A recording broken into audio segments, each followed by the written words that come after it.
En el estudio de hoy vamos a estar analizando dos historias más de este peregrinaje del pueblo de Israel hacia Canaán. Vamos a analizar la historia cuando una vez más no tienen agua y Dios tiene que proveer agua en el desierto. Y vamos a analizar una historia un poco rara y es la primera batalla que Israel, este grupo de ex esclavos, enfrenta en el desierto. ¿Cómo reacciona Israel? ¿Cómo reacciona Dios y quién es Dios en esta historia? Es lo que vamos a estar analizando en Estudiamos Juntos.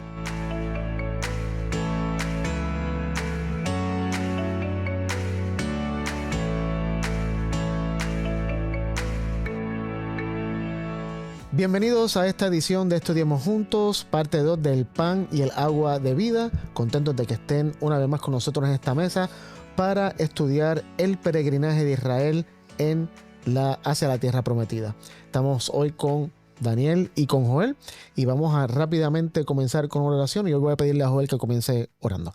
Señor, bendícenos e ilumínanos con tu Santo Espíritu para entender el mensaje de tu palabra. En el nombre de Jesús, amén. Amén, Señor.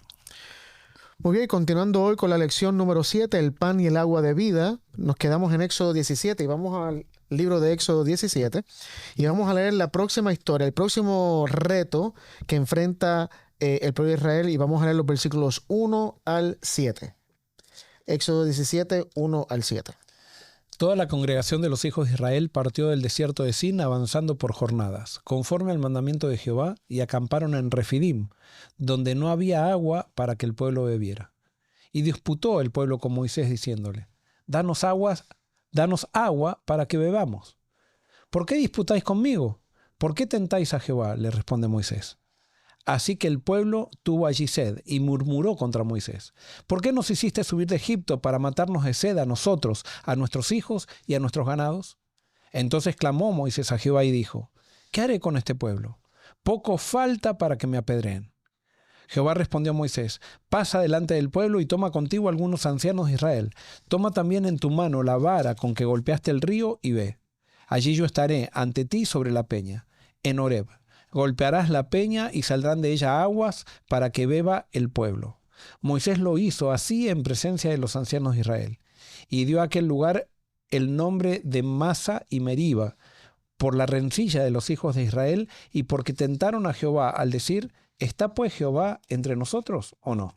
Fíjate, aquí hay otro detalle interesante que veo de esta historia. Obviamente el pueblo vuelve a... No dice que le faltaba el agua, sino que llegaron a un sitio y dice no había agua para beber en ese sitio. Uh-huh. Y el pueblo vuelve a quejarse y aquí Moisés les dice claramente: ¿pero por qué ustedes se están quejando conmigo? Si el problema esto es de Dios, esto no es mío, ustedes se están quejando con Dios. Y el pueblo vuelve a quejarse y cuando Moisés le presenta la queja a Dios, ¿qué hace Dios? Inmediatamente le da una instrucción a Moisés: vete, golpea esta piedra, yo voy a hacer que bote agua. Y el pueblo dice, mi versión dice que salía agua a chorro. Uh-huh. O sea, salía mucha agua. Entonces, al final, fíjate que en esta historia nos da, para mí, que es la parte interesante que veo de ella, nos da un detalle interesante de lo que hace la queja. Y es que la queja nos hace dudar que Dios está con nosotros. Fíjate que el nombre que le dieron al lugar en el versículo 7 era Masa Meriba. Uh-huh. Y al final dice: porque el pueblo decía, ¿está o no el Señor con nosotros? La queja, producida por la duda, obviamente, nos hace olvidar que Dios ha prometido estar con nosotros siempre. Pero la duda, obviamente, no nos deja ver la realidad de Dios. Y por eso... tanto la duda como la queja negativa, porque si hablamos de una queja positiva ahorita, pero la duda negativa no nos deja ver la realidad de las cosas. Y por eso el pueblo entonces ahora cuando llega una crisis, duda, se queja y piensa, bueno, hasta aquí llegamos, Dios no está con nosotros. Y ahora, lo que, evidentemente el pueblo comienza, que nos pasa a nosotros también, comienza a ver los milagros que eran cotidianos, que tenían la nube que los protegía en la noche, la nube que los protegía en el día, lo empiezan a ver como algo natural, ya no algo como algo sobrenatural. Y nosotros muchas veces en nuestra vida también sobrenaturalmente tenemos bendiciones continuas que las tomamos como naturales y empezamos a pensar que son parte de la casualidad o de lo que y que no son realmente un acto acto sobrenatural de Dios. Perdóname. No, eso. ¿Qué sería lo opuesto a la queja? La fe. Okay. La adoración y la alabanza. Yo estaba pensando en el agradecimiento. Porque justamente eso que dijiste, que me parece muy cierto, ¿será porque dejamos de dar gracias por lo que Dios ya hizo por nosotros? Totalmente. Y entonces nos acostumbramos. No sé, yo desarrollé la costumbre desde hace muchos años de todos los días y no siento que es una repetición vana, pero yo todos los días le doy gracias a Dios porque estoy vivo.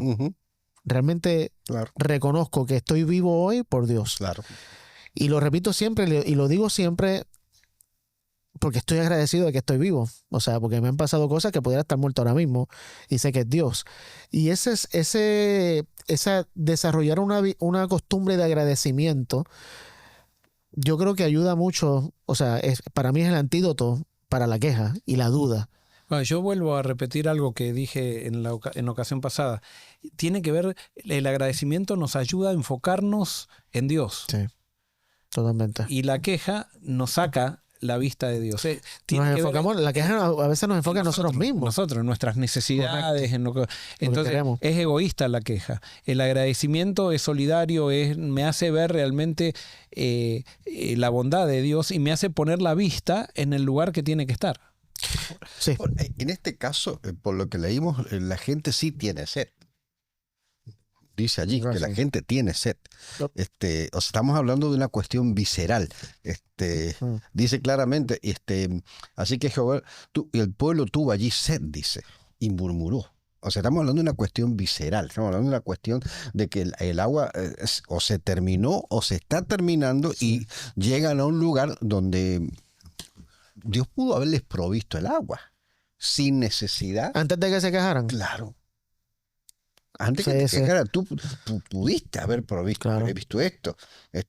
¿Por qué no hay agua? Están pasándose los chicos, los animales no tienen agua, los viejos no tienen agua. O sea, hay una cuestión visceral allí de queja, porque no hay agua y Dios no ha provisto. O sea, parece que Dios espera que se quejen para proveer. Sí, o sea, lo que pasa que es para mí yo lo veo como un entrenador, digo. Claro, o sea, parte del proceso. Es parte del entrenamiento. O sea, es más, las pruebas en la medida que van a ir avanzando cada vez van a ser más grandes porque se necesita tener una fe más grande. Justamente estaba pensando en eso. O sea, la enseñanza que Dios quiere hacer aquí es que en algún momento, cuando el pueblo de Israel enfrenta una crisis, en vez de quejarse, diga, Señor, ¿nos puedes dar agua? Que nos falta agua. Y Dios diga, por supuesto. Que era lo que hacía Moisés, porque el pueblo clamaba a Moisés y Moisés se había acostumbrado a clamar a Dios. Ante todos los problemas, clamar a Dios.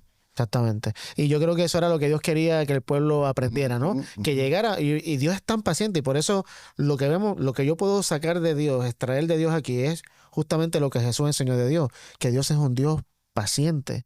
Dios es un Dios de misericordia, que nos entiende. Dios sabe que este pueblo está, en cuanto a conocimiento de Dios, está en negativo. Y comienza ahora un proceso que va a tomar mucho tiempo. Tal vez Dios no quería que tomara el tiempo que tomó, pero los procesos de Dios toman tiempo. Yo creo que eso es algo que nosotros los cristianos tenemos que entender, porque muchas veces creemos creamos procesos para tener resultados rápidos, sin que el Espíritu de Dios esté en ese proceso, sin que Dios esté en ese proceso. O sea, son procesos totalmente humanos para poder lograr lo que queremos. Y Dios lo que quiere es que aprendamos, aunque el proceso sea largo, lo importante es que tengamos en la mente que Él está con nosotros en ese proceso. Le estaba mostrando el nombre de Dios, ¿no? Jehová Jireh. Yo voy a ser tu proveedor. Exactamente. O sea, puedes caminar por la vida, por las circunstancias, y tienes que creer que yo, una de las características mías es que yo soy el Dios proveedor. Correcto. Ahora, ¿por qué clamaban a Moisés ellos? Wow. Porque era la representación de Dios que tenían, o sea, me parece. Sí, a los seres humanos nos encanta tener algo que vemos. Y la fe no se basa en el ver algo físico. Y Dios también con estas pruebas lo que hacía era mostrarle a ellos, porque ellos continuamente estaban pensando que Moisés los había sacado de Egipto, que Moisés los había hecho hacer esto, que Moisés, o sea, dudaban de Dios, o sea, dudaban de que Dios estaba guiando el proceso. Entonces Dios los ponía en ciertas situaciones donde ni Moisés podía hacer nada, o sea, donde no había, si Dios les daría, proveería, seguirían poniendo siempre la vista en Moisés, Claro. Moisés es Moisés. Entonces, hasta Moisés tenía que clamar para que ellos vean de una vez por todas de que ellos podían Claro. clamar directamente a Dios, no necesitaban ningún intercesor entre ellos y Dios, pero ellos querían utilizar siempre poner lo que veían, ¿no? Sabes que me hiciste acordar de algo. Cuando yo comencé el ministerio, en los primeros 2 años, mi suegro estuvo conmigo, viviendo con nosotros, y mi suegra. Y el papá de Susi era un pastor de muchísima experiencia, ya retirado, ¿no? Y yo me apoyaba mucho en él, porque yo era nuevo, ¿viste? Entonces, cuando pasaba algo, decía, papi, viejo, ¿qué pasó con esto? ¿Qué pasó con esto otro? Y llegó un momento que ellos pues se volvieron a Argentina, ¿viste? Y yo me acuerdo cuando lo dejé en el aeropuerto, yo venía diciendo, y ahora estoy solo, che. ¿Y ahora quién va a socorrerme? Eso pensé, eso también pensé, Lo con el mismo, Chapulín. Y eso, ¿viste? Natural, Claro, ¿viste? Como sí, sí. un ente Es que humano de aquí. claro, es que nos da como que seguridad Ujú. el tener algo visible, ¿viste? Sí. Pero justamente yo creo que es uno de los procesos que Dios quiere que aprendamos a que podamos confiar, como dice Pablo, en el invisible. Ujú. Que no necesitamos algo abstracto para la fe. Ujú. Ahora, Dios usa también esta historia para en el futuro compararlo con Jesús, y eso está en toda la Biblia. Vamos a 1 Corintios capítulo 10, versículo 1 al 4. Y vamos a ver cómo lo presenta aquí Pablo. 1 Corintios 10, 1 al 4.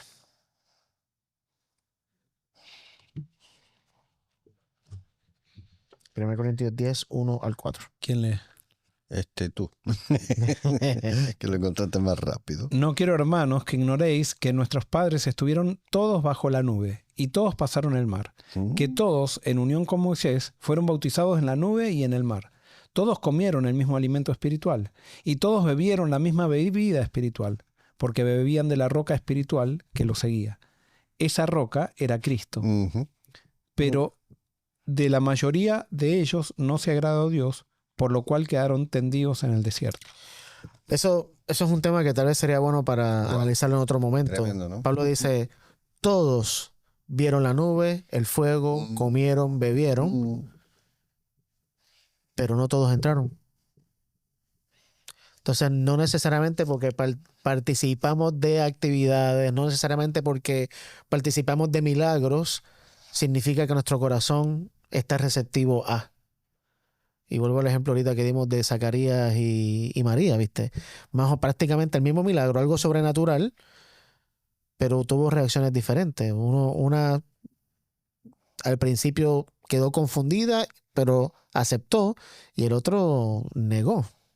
Entonces, no porque todos participamos de lo mismo, vamos a todos tener la misma experiencia. Me parece que es un tema que Pablo desarrolla después, pero no es el tema de ahora. Pero quizás Sí. al margen, ¿no? Claro. Cortito, es que hay una gran diferencia entre tener una experiencia religiosa y tener una experiencia personal con Cristo. Ujú. La experiencia religiosa, o sea, la experiencia que tuvieron esta gente fue de compartir, de ver todo, pero no hubo una experiencia personal con Cristo. Y creo que ahí hace la Correcto. gran diferencia todo. Y eso es un buen... gracias por aclarar eso, porque, por ejemplo, trayéndolo a un plano moderno, ¿cuántos de nosotros vamos a la iglesia todos los sábados, escuchamos el mismo sermón, cantamos las mismas alabanzas, estudiamos la misma estudio, pero unos salen llenos del Espíritu y otros no? O sea, y participamos de las mismas bendiciones también. Correcto. Ujú. Porque no todo el que participa de las bendiciones está con Dios, está entregado a Dios, ¿no? O sea, no todo el que sale de Egipto entra a Canaán. Y el salir de Egipto era una bendición. Comer el maná era una bendición. Tomar el agua era una bendición. Eran todas bendiciones que entonces decimos, Dios me dio estas bendiciones, reconozco a Dios. Y así todo no es suficiente. Claro. No tengo una relación con Dios de entrega, ¿no? Exacto. Bueno, entonces lo que Pablo nos está queriendo decir aquí, que lo dice claramente, es que la roca de la cual salió agua, esa roca representaba a Jesús. Jesús es la roca. Ujú. Entonces, ¿qué representa el agua? El agua, obviamente, en el contexto de Israel, literalmente, agua significaba vida. O sea, sin agua se morían ellos, se morían los animales, sin agua no podían vivir. Agua es vida.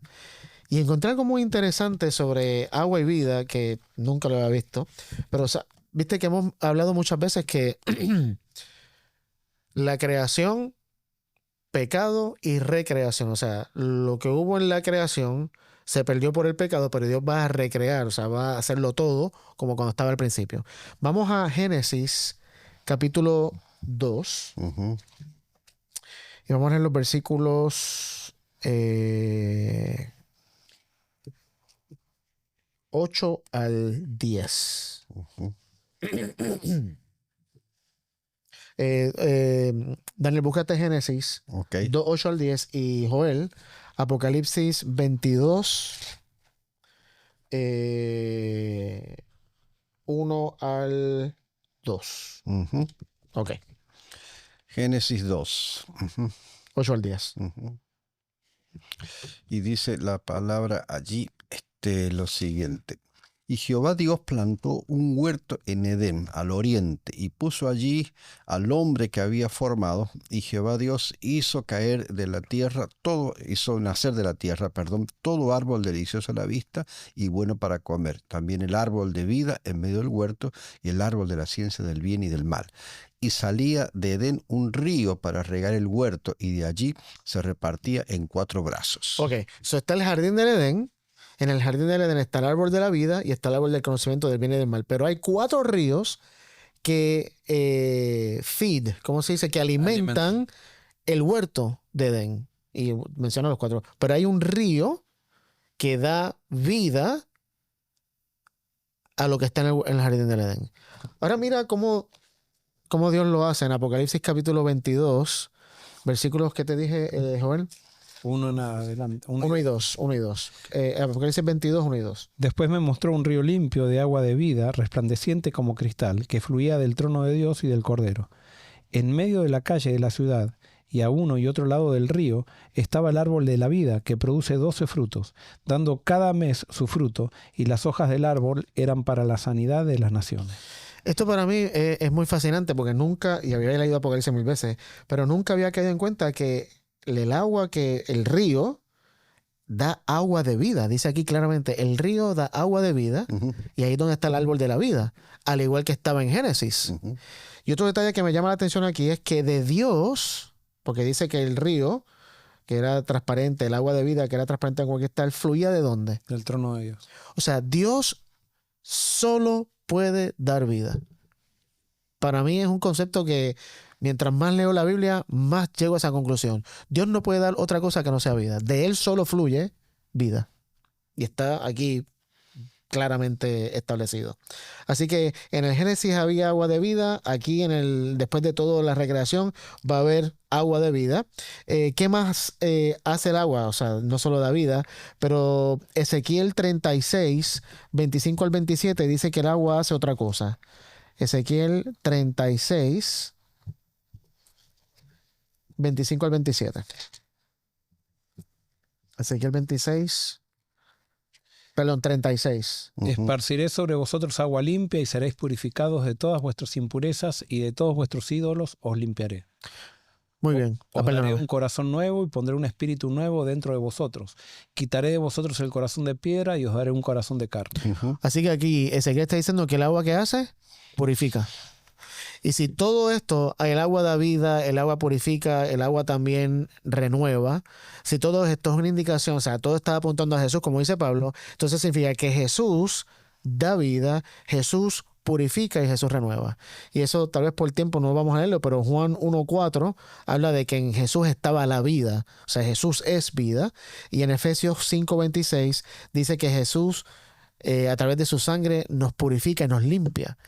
Y tal vez el texto que sí vamos a leer es Juan 7, 38 y 39.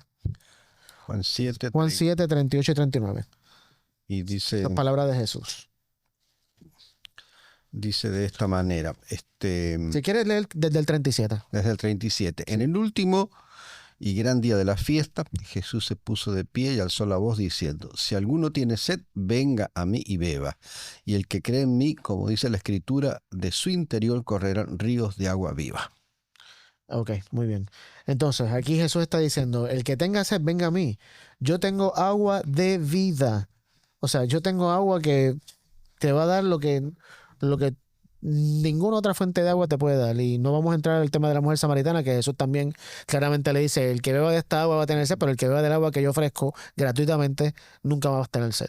Así que Dios usa esta crisis que le pasó a Israel para mostrarnos de alguna manera lo que Jesús también va a hacer con nosotros.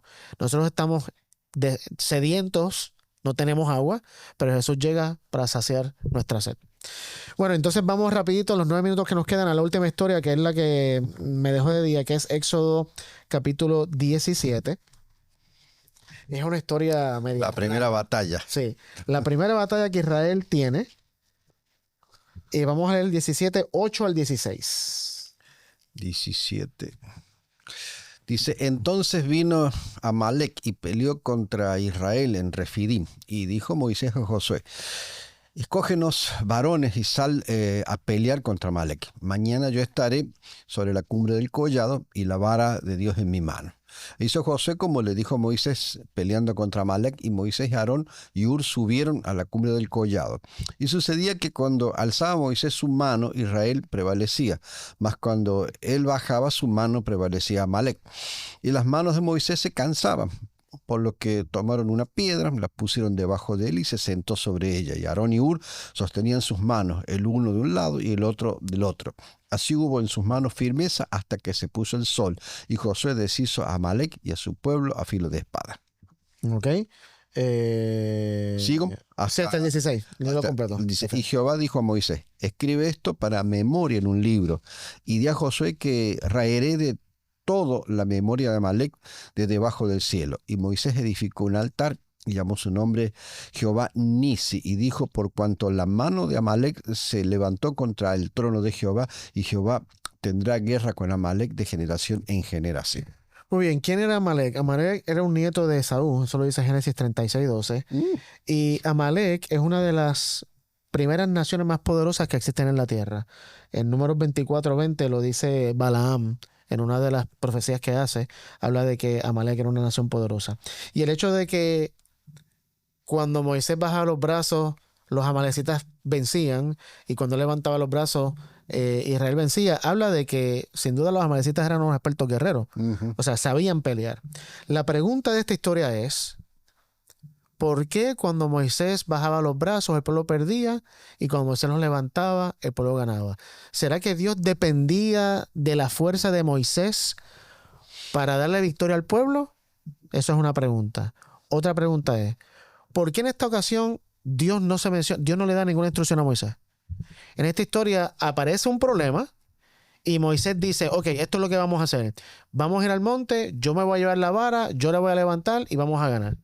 Pero Dios nunca le dijo, o sea, Moisés no va a Dios a pedir consejo como lo ha hecho hasta ahora.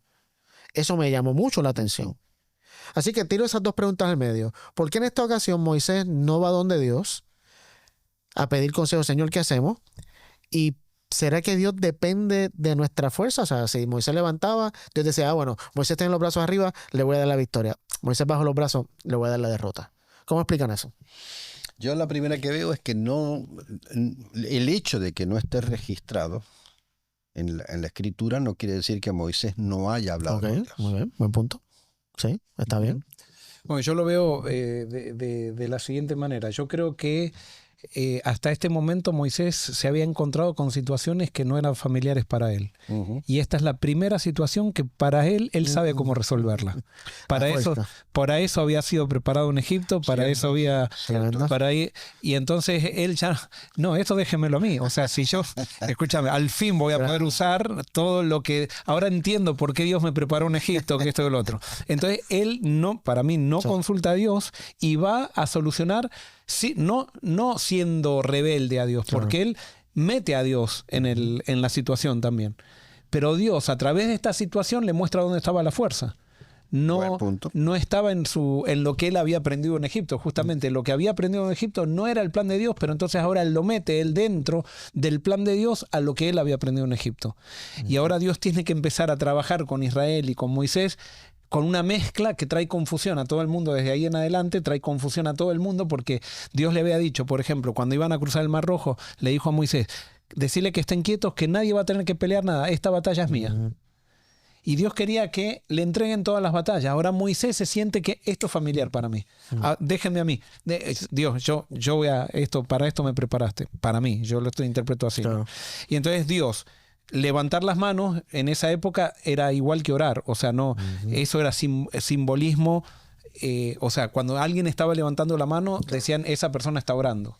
Estaba clamando. Entonces, lo que Dios está mostrando es que cuando, y perdón, ya que vos preguntaste. No, es que a eso iba, esa es la conclusión que tenía. Cuando Él está levantando la mano, Dios dice, acá está el poder, te voy a mostrar que ni se necesitan las armas, porque con solamente levantar la mano ya ganarían. Bueno, ustedes quieren usar las armas, quieren pelear, peleen. Pero cuando bajen las manos, van a empezar a perder. O sea, y ahí Dios ya está empezando a desarrollar el concepto, no es con ejército ni con fuerza, sino con mi espíritu. Pero Israel todavía no lo entendía, Moisés no lo entendía, y entonces de a poco tiene que ir revelándose Dios, ¿no? Y gracias, porque justamente a eso estaba apuntando. Me gusta que Dios es un Dios que no desperdicia ninguna crisis para enseñarnos quién es Él. Muy bueno eso. Cada crisis que viene a nuestra vida es una oportunidad que Dios tiene para que nosotros lo conozcamos más íntimamente. Amén. Y aquí lo que Dios quiere justamente que entendamos es que el poder viene de la intercesión de Dios, de que Dios ve nuestro problema e intercede en nuestro favor. Y por eso justamente levantar los brazos en aquella época era una señal de intercesión. Tengo muchos versículos, pero vamos a leer dos. Búscate Daniel, Salmo 28:2 y Joel, búscate Lamentaciones 2:19. Y yo voy a buscar uno rapidito porque el tiempo avanza.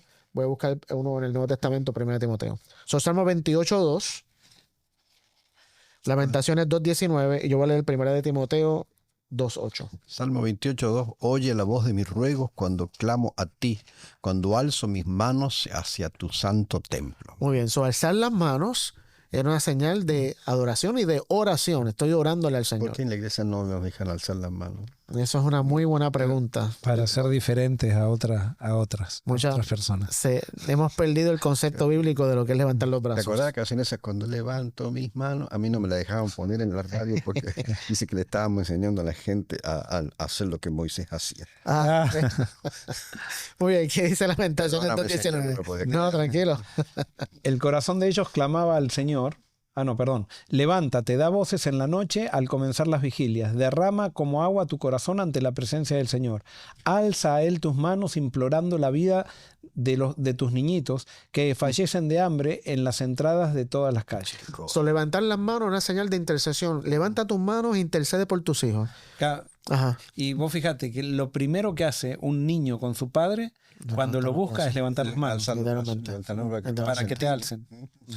Y Pablo dice en 1 Timoteo 2:8, deseo que en cada lugar de adoración los hombres oren con manos santas, levantadas a Dios y libres de enojo y controversia. Interesante que Pablo le exhorta a Timoteo que en la iglesia los hombres y mujeres levanten las manos en adoración y oración. Entonces, ¿cuál es la lección aquí? La lección para mí es Moisés está representando a Dios. Moisés está intercediendo para que el pueblo gane la batalla. La pregunta entonces, y con esto vamos a finalizar, para mí es muy impresionante. ¿Por quién intercede Dios? ¿Y por qué hago la pregunta? Porque nos han enseñado, y incluso nos leen hasta citas de escritores, que Jesús, que es nuestro intercesor, intercede ante el Padre. O sea, Jesús está entre el Padre y el humano diciendo, Padre, no mates a los humanos, mi sangre, por favor, yo morí por ellos. Y Dios dice, bueno, está bien, como está intercediendo por ellos, no los voy a castigar ni los voy a destruir. ¿Es esa la idea de intercesión que Moisés está dando aquí? Si es un tipo de Dios. Porque la intercesión es entre Israel y el enemigo. Si usamos a Jesús como nuestro intercesor y a Dios como el que Jesús tiene que estar intercediendo, entonces estamos diciendo que Dios es ¿quién? Nuestro enemigo. Entonces yo llegué a una conclusión que ustedes no tienen que llegar, ni ustedes acá tampoco, pero estoy muy, muy convencido de que la intercesión de Dios es hacia el pecado y hacia Satanás. El pecado destruye, Satanás destruye y Dios intercede para ganar la batalla y para salvarnos, justamente. No es que Jesús interceda ante el Padre, Jesús intercede ante el pecado, que dice que la paga del pecado es muerte. Y como Jesús no quiere que muramos, el Padre no quiere que muramos, Jesús intercede, el Padre envía a Jesús para que interceda ante el pecado, para que el pecado no nos destruya. Y lo más que me llama la atención es que Moisés estaba allá arriba en la cumbre y dice que cuando se le alcanzaban los brazos, Ur y el otro que estaba allí, que no me acuerdo quién era, Aarón y Ur, estaban allá, y entonces cogieron 2 piedras y levantaron las manos de Moisés para que él pudiera tener las manos levantadas. No sé si tenía las manos hacia arriba o hacia el lado, pero voy a decir por cuestión de usar esta analogía, que tenía los brazos extendidos. Justamente cuando Jesús extendió los brazos también en la cruz, estaba intercediendo por la raza humana. Amén. Y eso para mí es la intercesión. Eso es lo que Dios usó esta historia para enseñarle algo al pueblo israelí a nosotros. Claro, pero es interceder entre Satanás y Dios. Correcto. Para eso intercede, y porque es lo que vos dijiste, y eso está muy claro en la Biblia, en Lucas capítulo 22, versículo 31, dice, dijo también el Señor, Simón, Simón, hablándole a Pedro, Sí. Satanás os ha pedido para zarandearos como a trigo, pero yo he rogado por ti, o yo he intercedido por ti para que tu fe no falte y tú una vez vuelto confirmes a tus hermanos. O sea, el que reclama a Dios nuestra muerte es Satanás. Totalmente. Y entonces, y a veces Satanás tiene buenos argumentos, o sea, no es un tonto Satanás, o sea, le presenta argumentos válidos a Dios para que nosotros recibamos la muerte. Incluso podemos decir argumentos bíblicos. La paga del pecado es muerte. Exacto, sí. Y Ángelo es un pecador. Exacto. Merece morir. Justamente, Satanás para poder acusarnos tiene que basarse en el carácter de Dios para poder hacer que Dios nos dé lo que nosotros queremos. Nada más que como Satanás no comprende, Dios tiene misericordia, Dios tiene gracia, y entonces por eso, y Dios provee a Jesús para que interceda por nosotros para ser protegidos del mal. Y por eso cuando Moisés levantaba las manos, dejaba de actuar Satanás en la guerra. No podía actuar. Y no podía actuar. Y cuando bajaba las manos, entonces quedaba libre Satanás para actuar y para hacer lo que quería hacer. Y por eso, para mí, las lecciones que vamos aprendiendo en este peregrinaje con Israel es justamente lecciones que vamos aprendiendo del carácter de Dios, quién es Dios y cómo es Dios. Porque al final del día, lo que más Dios desea es que podamos conocer quién es Él verdaderamente. Y por eso envió a Jesús, para que en Jesús pudiéramos ver la claridad y la totalidad, sin filtro, de quién es Dios. Así que mientras acompañamos a Israel en este peregrinaje, vamos a ir aprendiendo todos estos conceptos que Dios ahora nos ha revelado con el tiempo, de dónde estaba Dios revelándose, de cómo y quién es Él. Daniel, ¿podrías terminar orando? Claro que sí. Señor, gracias por la palabra y gracias por mostrarte que eres un Dios bueno, misericordioso y bondadoso.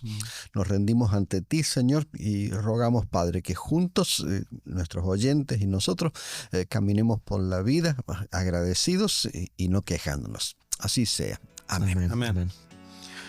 Muy bien, una vez más, gracias por estar con nosotros. Dale al botón de suscribirse, dale like y comparte por favor estos videos, y así juntos seguimos preparando camino para la venida de Jesús. Te espero la próxima semana en otra edición de Estudiemos Juntos. Dios te bendiga.